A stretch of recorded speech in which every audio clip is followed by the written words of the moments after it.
Hello, and welcome to the History of the Early Church.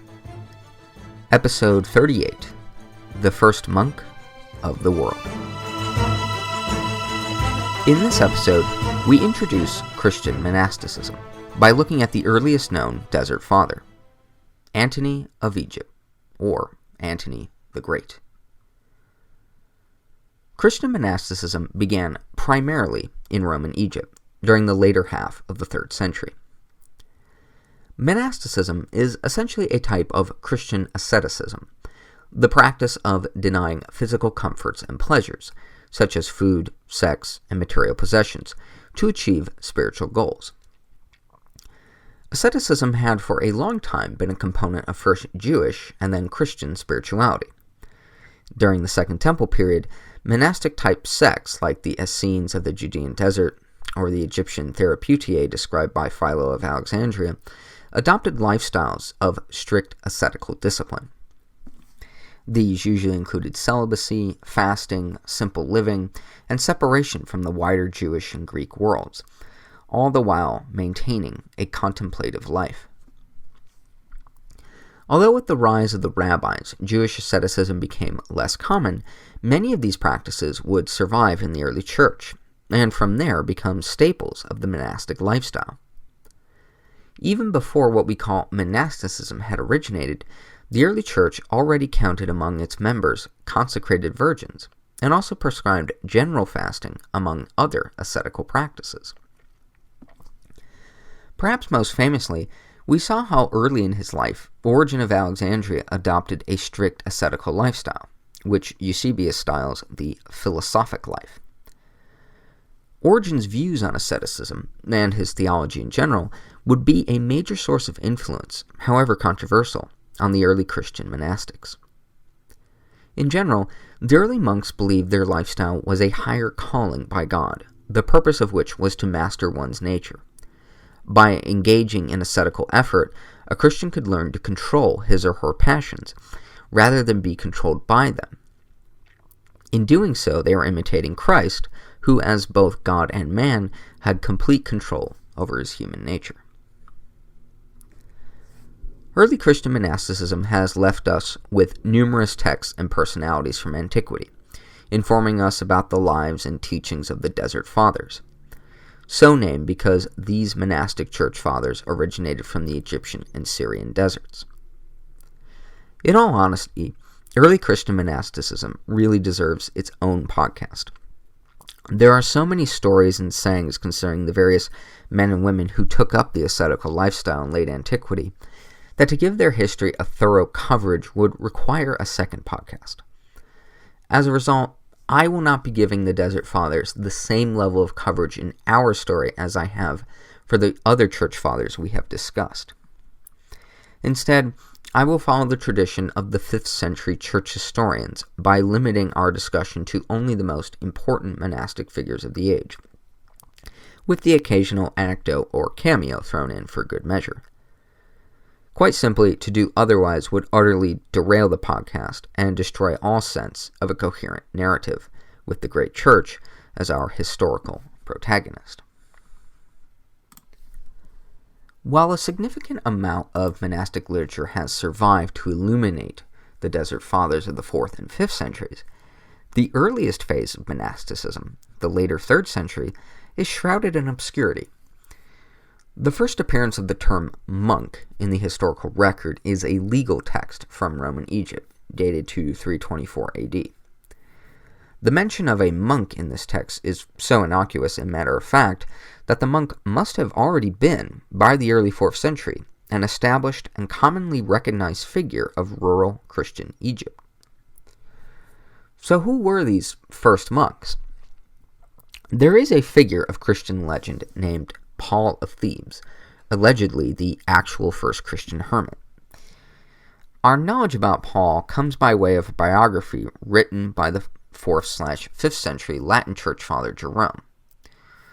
According to Jerome, Paul fled to the Thebaid region of the Egyptian desert, the area around modern-day Luxor, during the Decene persecution, where he became a hermit. However, scholars have long recognized that Jerome's biography of Paul is a thoroughly fictitious composition. If a hermit named Paul of Thebes did exist in the 3rd century, Jerome knew nothing authentic about him. Therefore, there are no solidly historical named Christian monks that predate Antony. Hence, Antony's title of First Monk of the World, or Father of the Monks. The so-called First Monk of the World, Antony of Egypt, was, in fact, not the first Christian monastic, nor even the first Christian hermit. The sources for Antony's early life describe how Egypt already had proto-monasteries, or at least hermitages, existing on the fringes of local towns and villages. Antony apprenticed under these village elders in his early days. Some scholars have suggested that Antony's early village hermits are to be identified with monastics dubbed in later sources as the renouncers. These monks renounced their material life, but did not resign themselves to the desert, choosing instead to maintain active communication with their local communities. This accords well to the description of the teachers of Antony. In this respect, Antony's novelty was not founding monasticism or Christian hermetism, but in leaving local society and taking up residence in the desert. All this finally brings us to Antony himself. In order to understand who Antony of Egypt was, we need to look at our sources. The main source for most historical research on Antony has been the famous Life of Antony, traditionally ascribed to the even more famous 4th century bishop of Alexandria, Athanasius, whom we shall meet in later episodes. Other major sources include 7 letters ascribed to Antony himself, letters by and to the disciples of Antony, and a text called the Sayings of the Desert Fathers. This text is a collection of sayings attributed to famous Egyptian monks of the 4th century, including Antony, arranged alphabetically by the name of the individual desert father. Putting all these texts together, along with other sources, to try to form a coherent picture of the historical Egyptian hermit is challenging. Traditionally, the life of Antony has been the standard basis for understanding the historical Antony, and all other sources were measured against it. From the standpoint of the Christian Church, the life has often functioned as the sole source for the Christian understanding of Saint Antony. Recent scholarship has, however, become more appreciative of other sources, especially the letters of Antony, which we shall discuss later, while also treating the life in a more critical way. The immense popularity of the life ensured that it was translated into the various languages of the Christian world. Manuscripts of the life of Antony can be found in Latin, Syriac, Armenian, Arabic, and Coptic. As a refresher, Coptic is the language of the Copts, the native Egyptians. Recent scholarship has focused greatly on the Syriac version. The Syriac version of the life exhibits a variety of striking differences from the more familiar Greek text. In general, the Syriac version uses biblical language and concepts in describing the episodes of Antony's life, while the Greek version uses the vocabulary of the Hellenized world of the Eastern Mediterranean. This, and other factors, has led some scholars to propose that the Syriac is not a translation of the Greek original, but a Coptic original. Thus, the Coptic text is the true original life of Antony, not Athanasius's Greek life, which is merely a reworking of the Coptic. Some have gone even further and argued that the Greek life is not even the work of Athanasius himself, but possibly one of the members of his circle. While doubts concerning Athanasius's authorship have not gathered much support, the contention that Athanasius reworked an earlier Coptic text in producing the Greek life has found general acceptance. The upshot is that this adds another layer between the historical Antony and the saintly monk presented by Athanasius. To what extent did the Bishop of Alexandria rework and reshape Antony for his Greek-speaking audience, or use the holy reputation of Antony to bolster his own agendas? When Athanasius presents Antony as speaking in the life, how much of this is reflective of what Antony actually said and believed versus what Athanasius wants us to think of Antony? That is not to say Athanasius was intentionally being deceptive, but rather that we need to be careful and not take his presentation of Antony at face value. As we shall see, the great Archbishop of Egypt was embroiled in many controversies during his life, and it's impossible to suppose that these did not influence his portrayal of Antony. Despite these reservations, however, the life is the only continuous narrative source for Antony, and its version of the monastic saint became the canonical one for the early church. Thus, it is worth recounting Athanasius' presentation of the first half of Antony's life, taking us up to the end of the 3rd century. Antony died in 356 AD, and, according to Athanasius, was 105 years old. The extreme age Antony is alleged to have been at his death has naturally been met with some skepticism by modern historians.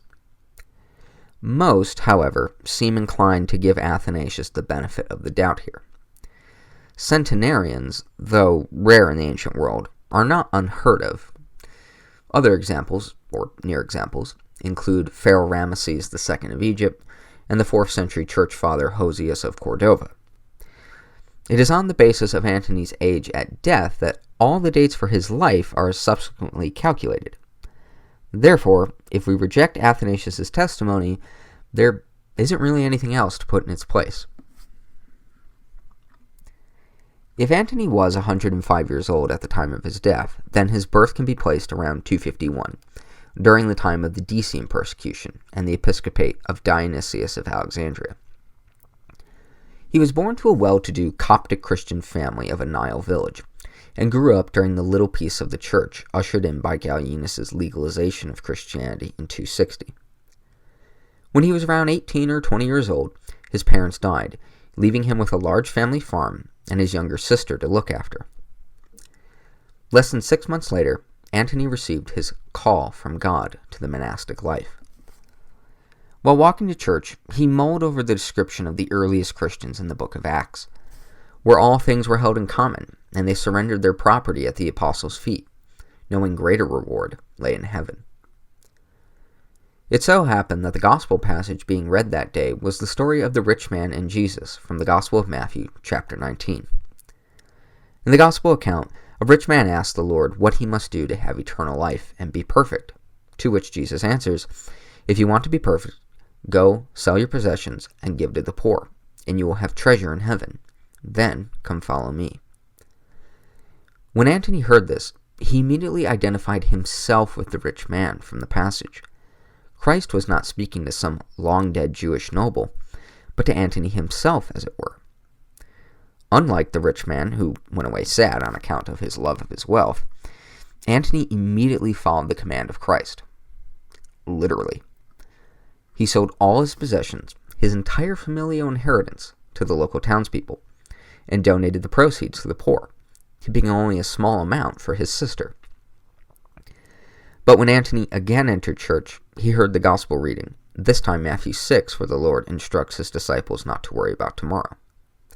Once again, Antony immediately applied the passage to himself. He gave his last remaining assets to the poor, entrusting the care of his sister to a group of nuns. Then he devoted himself entirely to the ascetic lifestyle. Two things are worth noting from Athanasius' account of Antony's call. The first is that Antony was able to entrust the care of his sister to a group of nuns, or perhaps more accurately, a community of female Christian virgins. Consecrated virginity among Christian women was a practice that existed as far back as the days of the Apostle Paul. Like the monastic forefathers of Antony, our knowledge of these proto-nuns and convents is scanty. The second point is the attitude towards voluntary poverty on the part of wealthy Christians versus the involuntary poverty of the poor. While the latter was viewed as the affliction of the fallen world upon the holy poor, to whom the church had a duty to serve, the former was glorified and celebrated as one of the greatest measures of Christian living.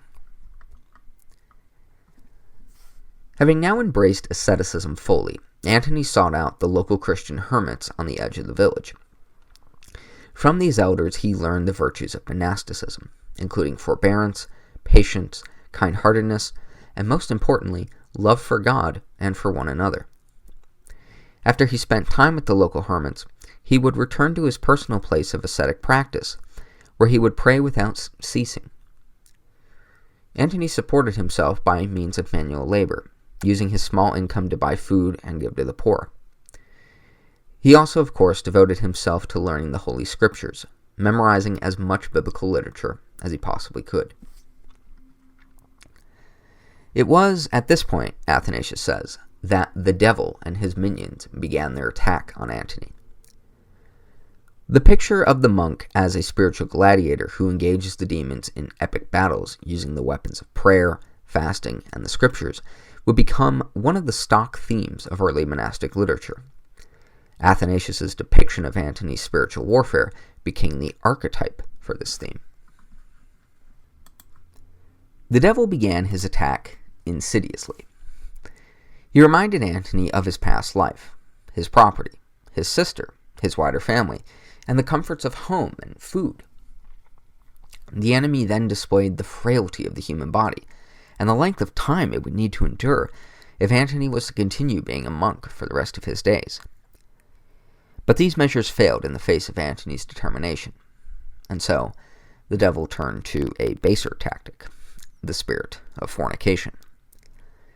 He attacked the monk night and day with sexual thoughts, attempting to fill Antony's mind with lustful fantasies. As might be expected for any mortal man, the struggle was a hard one for Antony, but his weapons of prayer, fasting, and scripture preserved him. When the enemy attempted to fill his thoughts with sexual sin, Antony countered by filling his mind with Christ and remembering the fires of the next world. At last the devil was defeated, unable to continue the battle. He appeared to Antony in the guise of a racial stereotype, a black Ethiopian boy, symbolizing the darkness of his soul and his childish weakness. Although Antony was glad Christ had granted him victory over the evil one, he knew the enemy was still out there, and the temptation of sin would always be constant.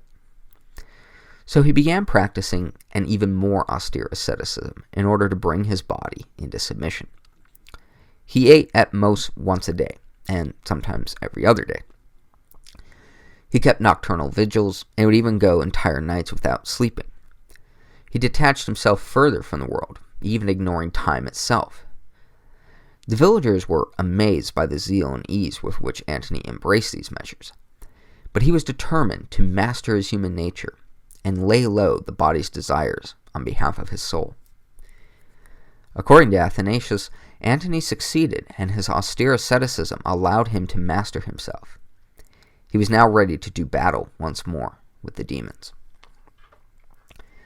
So Antony journeyed to the nearby pagan necropolis and locked himself inside one of the tombs. He sustained himself on small rations of food brought to him periodically by a friend. The devil grew enraged and unleashed his demonic minions upon Antony, ordering them to attack the monk and cause him as much pain as physically possible. But the next day, his friend providentially came by with Antony's ration and found the hermit's body seemingly lifeless. His friend brought Antony's body back to the village, where the monk's kinsfolk and other locals gathered around him, thinking their beloved Antony was dead. But finally, he regained consciousness at midnight. Antony asked his friends to carry him back to the necropolis and deposit him in the tomb. He was so badly beaten that he couldn't walk. But once he was back in the tomb, Antony prayed to God and then shouted out to the demons that he was still here and nothing could separate him from the love of Christ. So the demons attacked him once more, this time with such ferocity it was as if an earthquake had shook the necropolis. In the forms of lions, bears, bulls, serpents, and wolves, the demons penetrated the tomb and attacked Antony. But the hermit withstood their assault, and God delivered him from his pain. A light showed through a hole at the top of the tomb, and the wicked spirits fled. Like Christ on the cross, Antony cried out to God, asking why hadn't he been there earlier. God responded that he was always there, and now that, like Abraham, he had seen Antony's faithfulness, and he would always be Antony's helper and make him renowned throughout the world. More emboldened in his faith than ever, It was at this point that Antony, now about 35 years old, decided to make his home in the desert. He went back to his village elder and begged him to join him, but the old monk refused on account of his age and the novelty of desert hermetism. So Antony set out alone to the desert, heading towards the mountain of Pisper, which lay on the east bank of the Nile, about 50 miles south of Memphis. I've posted a map of Egypt up on the blog site to help you out with the geography. Although he faced some trickery from the devil on the way, Athanasius says he overcame the enemy with ease. Finally, Antony arrived at an abandoned military barracks on Pisper. Upon entering, Athanasius says the serpents living there fled before Antony. The young monk also found fresh water, and he stored up 6 months' worth of food in an upstairs pantry, which he accessed only twice a year. The demons who infested the ruined fortress protested Antony taking up residence in their territory, but they were powerless against him. Antony's friends and would-be followers came periodically to check on him. They would hear a large commotion of malevolent voices assailing Antony, which they at first thought were men, until realizing that these were the demons, causing them great fear. But Antony instructed them to make the sign of the cross, which kept the demons away.